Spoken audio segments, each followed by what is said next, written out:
بسم اللہ الرحمن الرحیم۔ السلام علیکم ورحمۃ اللہ وبرکاتہ۔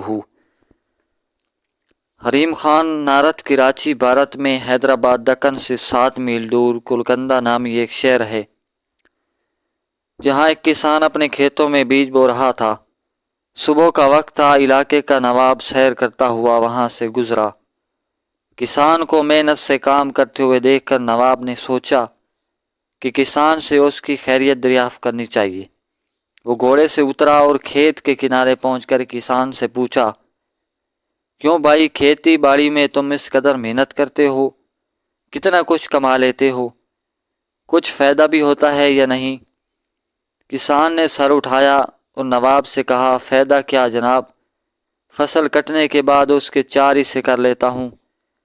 نواب نے پھر پوچھا، اچھا تو ان 4 حصوں کو خرچ کیسے کرتے ہو؟ کسان نے جواب دیا، ایک حصہ تو حکومت کے ٹیکس میں چلا جاتا ہے، دوسرا حصہ قرض چکانے میں ختم ہو جاتا ہے، تیسرا حصہ ادھار دے دیتا ہوں، اور باقی چوتھا حصہ یوں ہی لٹا دیتا ہوں۔ نواب کو کسان کی عجیب و غریب باتیں سن کر بہت تعجب ہوا۔ حیرت سے پوچھا کہ تمہاری باتیں میری سمجھ میں نہیں آئیں، صاف صاف بتاؤ، تم قرض چکاتے بھی ہو اور دیتے بھی ہو، ایسا کون سا قرض ہے جو ہر فصل پر ادا کرتے ہو اور پھر بھی ختم نہیں ہوتا؟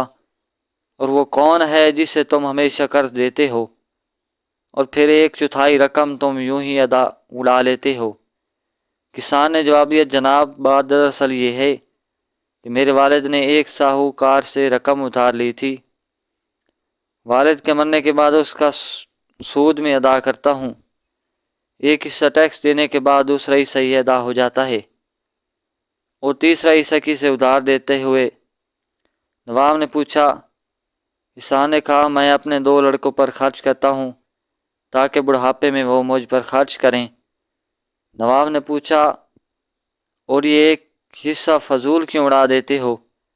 کسان نے کہا کہ میری ایک لڑکی بھی ہے، آپ کو پتہ ہے کہ آج کل جہیز کے بنا شادی نہیں ہوتی، اور جہیز ایک فضول رسم ہے، چوتھا حصہ اس کے لیے جہیز رکھتا ہوں، میری نظر میں یہ رقم لٹانا ہی ہوا ہے۔